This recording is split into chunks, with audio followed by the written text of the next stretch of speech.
Hello and good morning, John. How are you doing? Hey, I'm great. Thanks so much for having me. Dude, I'm excited to talk with you because you speak a street here that I really can relate with the Preppy Kitchen, because my wife and I, since the lockdown, have really shared that kitchen together. And I need books like this because we love to be inspired as well as influenced. Oh, well, thank you. This book is here for you and for everyone who wants to make delicious food but does not have a lot of time, which honestly is me today. Well, one of the things that you cover is the fact that, you make a meal that can basically be spread out throughout the week. And that's exactly how we think. How many meals can we get out of this, and how can we reinvent it along the way? Exactly. Whenever I use an air fryer in a recipe, I double the recipe. I have 2 air fryers at my house, and they're just going because I want to have the meal that we're going to eat now, and then we're going to have it for lunch the next day. That's just how it works. I can relate with that, and the reason being is we also have 2 air fryers and the Instant PotT. That's what I love about modern day technology. It is so useful these days. Yeah, I made sure to include all the time-saving tools that we love. So, like for my chicken parm in the book, you could bake it off. It'll be perfect. Or you can use it in your air fryer, and it's going to be delicious and crispy too. See, and it's one thing like that with the chicken parmesan is that I will turn that into a soup on let's say day number 3, because the spices are already there. I've got my broth. Let's create a soup, put in some ramen or something. Yeah, delicious. It works. And it's all about making food that you enjoy. So all the recipes in the book have tons of different variations for you to try out. Maybe it's swapping a protein, different spices, different mix-ins, or if it's a dessert, you could make a cake that's a layer cake, a sheet cake, or as cupcakes with the same recipe. You do that with bread too, in a muffin tin. Yeah, so you can have a big loaf or make muffins. It's up to you. And I want the book to be a resource that you can use in your everyday life as you need it, not as I wrote it. So it's there for your interpretation. One of the things that needs to be covered as well is the fact that so many people say, I need gluten-free. Grocery stores don't have it. I need gluten-free. Why not make it yourself? Yeah, that's what I like about making food at home, because I know what's inside of it. So it's not from some facility. It doesn't have a bunch of things that are difficult to pronounce or I have to look up online. And it can also be like as salty as I want, or as mild, or as spicy, or have the right hit of acid. It's what we like, and only you can make that. If you're ordering food online, it's such a gamble. Even if it's your favorite restaurant, someone's making it every day and they're different, That's the very reason why I like making my own pasta, because you're right about that salt. Or how many eggs do I want to use? How do I want to shape it? Do I really want a ravioli? What do I want here? And your book gives people that opportunity to dream, to fall in love with the kitchen. Thank you. The kitchen is where the heart is in almost every household. Yep. And I love spending time with my kids in the kitchen. We make this stuff together. It teaches them some basic skills about cooking, but also makes them more invested in the meal. So they'll try things out that they wouldn't normally try because they made them. And that kitchen time is so important. It's really irreplaceable. Yeah. You talk about making that investment in the food. You're going to think I'm a freak. I think part of that investment is hand washing the dishes as you go along. Ooh, I love that. You respect everything when you do that. That's nice. I do hand washing and dishwasher. Normally they're both going because we go through a yacht of dishes at my house because of the business I work in. But it's so true. I can fill a sink in a heartbeat. It's not going to take much at all. I know a lot of the recipes in this book are things that are there's a whole chapter on one pan meals. So I love less dishes. And a lot of the desserts will whip up in 1 or 2 bowls, which is a lifesaver, because if you're making something at the end of the day and you have this mountain of dirty dishes, it's going to dissuade you from wanting to cook more. It just is. So the more that you can use less is the better. And my hint for everyone out there is buy a kitchen scale. Yes. You can use it for savory or sweet things, and you're going to use less little prep bowls, less measuring cups. And your food is going to be more delicious because it's a perfectly accurate measurement, unlike a measuring cup. I never even thought about that, because I'm always using those dang cups. I know, and they're kind of like finicky to clean too. I don't like Yeah, especially when you're making pasta, dude. Oh, I know. Salmon. I am a sucker for salmon, but I've never done stuffed salmon, and you put focus on that. One of my favorite recipes in the book is the stuffed salmon, and I will tell you that when I recipe developed it, I ate the whole 4-person batch over the sink myself. So it was a secret moment that I'm sharing with you, but it's so good. You have a salmon fillet, you do a cut down the middle to create a pocket, and you're going to fill it with this combination of cream cheese, minced onions, dill, and caraway seeds. And the flavor that bakes in is so good. And it's a really nice departure from the normal, like, olive oil, lemon, and salt and pepper that we might do for our salmon, which is delicious. But, we get in ruts and you need to like break out of the rut, try something delicious. And this is something that also can be prepped out a day or two ahead of time. And it's so nice to just pop it into the oven with no thinking. I never even thought about that as well. Prepping it a couple of days ahead of time. When you've got the time, prep it. It's going to be ready for you when it's time to, to put it into the Instant Pot or the air fryer. That's one of my hacks for people who don't have a lot of time. If you can scrape like 2 minutes or 3 minutes, that's your chopping time. So like if you have some prep work to do, get some veggies prepped, have them in a bowl. They can sit on the counter or go back into your fridge if it's the morning. When it's time to make the actual meal, a lot of the work is done and it's just going to go quicker and be more realistic. Because at the end of the day, no matter who you are, I swear dinner is always a panic. You're like, what are we eating? When are we eating? I'm so tired. Help. Part of our kitchen duties, or actually our kitchen family, we have the birds in there as well as my dog. I mean, when we're cooking inside that kitchen, our dog really feels like that she's helping us out. I mean, she moves around that kitchen like, okay, I like that. Can I help? Can I help? Yeah, hopeful eyes. Also, you haven't fed me in years, so just in case you want to slip me a little something, it'd be much appreciated. Thank you. Thanks for your kindness in advance. Skillet steak with garlic, herbs, and cream cheese. I never thought about putting cream cheese on steak. It's so good. And like, let me tell you, I had someone else asking about ground turkey the other day, and they're like, oh, I love ground turkey in theory, but it's so bland. And the book has a take on Swedish meatballs that uses ground turkey, but they are flavored with like the lemon zest, your herbs. They have minced onions in them, garlic, and cream cheese as well. And it gives it, one, helps bind things together. It gives it a little bit of extra richness and tang, and it is just so good. Cream cheese is a great hack if you're ever making a cream sauce too, because you can plop a little bit in and it acts as a thickener. It's rich and gives you a lovely flavor as well. So you can really should have some on in your fridge. It sounds like something I could also use if I'm making homemade tomato soup, where I can thicken things up a bit. Yeah, definitely. All the good tomato soups are pouring heavy cream and sugar in. Yeah. So you can totally add a little bit of cream cheese and it'll give you that richness and depth of flavor. Why do we overproduce in the kitchen? Is it because we're perfectionists?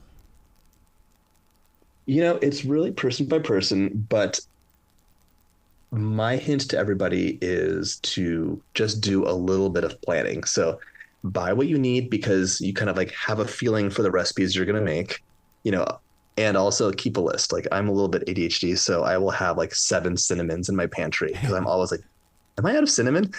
Let's grab it. But just know what you need to make. And it's part of being prepared. The first chapter in the book is the pantry of convenience. Yep. Really tells you like how to set your pantry up, have those basics, and also like what they do, like what's the difference between the flours and the sugars and the butters that you'll use. And I'll definitely give you the recipe for making browned butter, which is a secret ingredient for everyone who wants to like level up their cooking with almost no work. You just cook the butter down until it has this beautiful caramel color, and it ends up with a nutty depth of flavor that is amazing if you're drizzling it over a steak, having it with your chicken, or making a buttercream out of it. Don't you love the evolution of how things come together, where it's like you're sitting there going, what is it? I'm supposed to be doing this? How is it supposed to look? And all of a sudden it's like, voila. You have to have trust in the process because sometimes things look like they're not going to work. And if you stop, that's not going to work. You have to keep going until that last little bit of butter is in, or the timer went off in the oven, and all of a sudden it's going to be real. Like the chocolate cake has a very thin batter, and you're like, oh my gosh, do I have to add more flour? No, trust the recipe. It'll be the perfect chocolate cake. The batter is thin, but the oven fixes it all. See, I would be the one that would add the flour, and then I would be so upset that I did it wrong. I should have followed the recipe. You're right. That trust level is so high. That's why you need to have like a recipe you're following that you can actually trust. Like we always have cross testers test things over again in different parts of the country with different ingredients in different stoves and cooktops to make sure that they work, because if you don't, you're really taking a gamble. Like having someone make your recipes is a really big investment of their time, their money, and also the moment that they're baking for. So like maybe it's a special dinner, an anniversary, or maybe it's just your weeknight meal, but you don't want it to be a flop.